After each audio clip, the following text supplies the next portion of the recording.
Pentingnya sholat.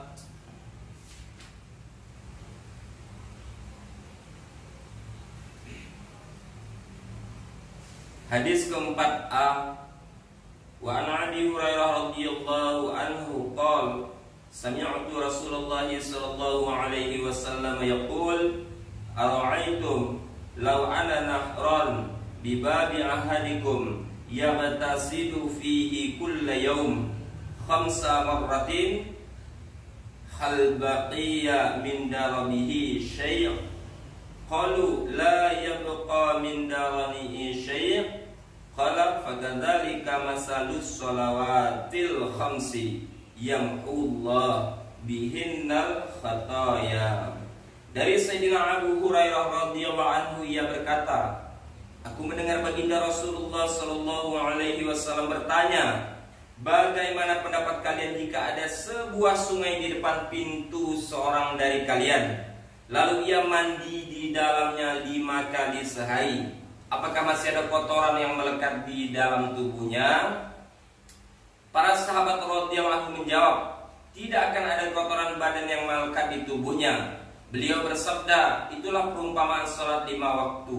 Dengannya Allah Subhanahu wa taala akan menghapus dosa-dosa. Hadis riwayat Bukhari, Muslim, Tirmizi, Nasa'i, Ibnu Majah dari kitab At-Targhib. Hadis keempat B.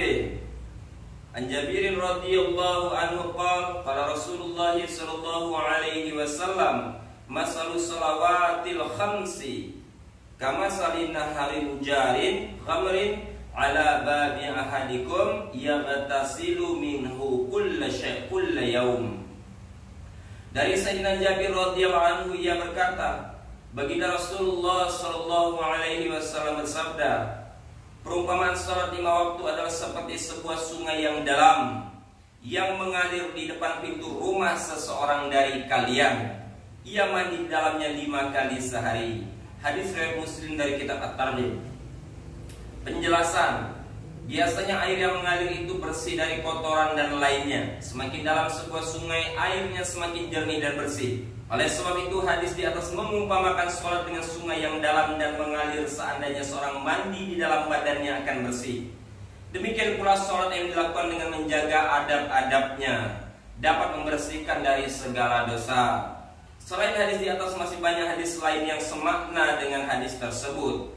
Dari Sayyidina Abu Sa'id Al-Khudri radhiyallahu anhu, ia mengatakan baginda Rasulullah sallallahu alaihi wasallam bersabda, salat 5 waktu merupakan penghapus dari dosa-dosa yang telah terjadi dari waktu-waktu salat tersebut.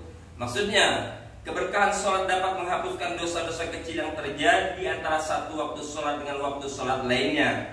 Selanjutnya, hadis tersebut memberikan perumpamaan sebagaimana seorang yang bekerja di sebuah pabrik, maka dirinya akan kotor dan berdebu, tapi ada 5 sungai yang mengalir antara pabrik dan rumahnya. Setiap pulang ia mandi di sungai tersebut. Itulah perumpamaan sholat 5 kali sehari. Semua kesalahan dan dosa yang dilakukan antara waktu ke waktu sholat itu akan diampuni oleh Allah Subhanahu wa ta'ala.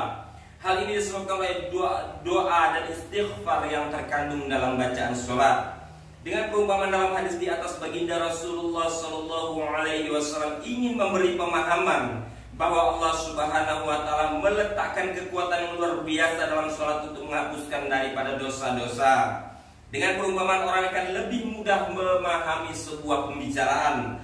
Oleh karena itu, beliau menjelaskan perkara ini dengan berbagai macam perumpamaan. Jika kita enggan peroleh rahmat, keluasan ampunan dan nikmat Allah Subhanahu wa taala, maka siapakah yang akan rugi? Kita sendiri yang akan rugi.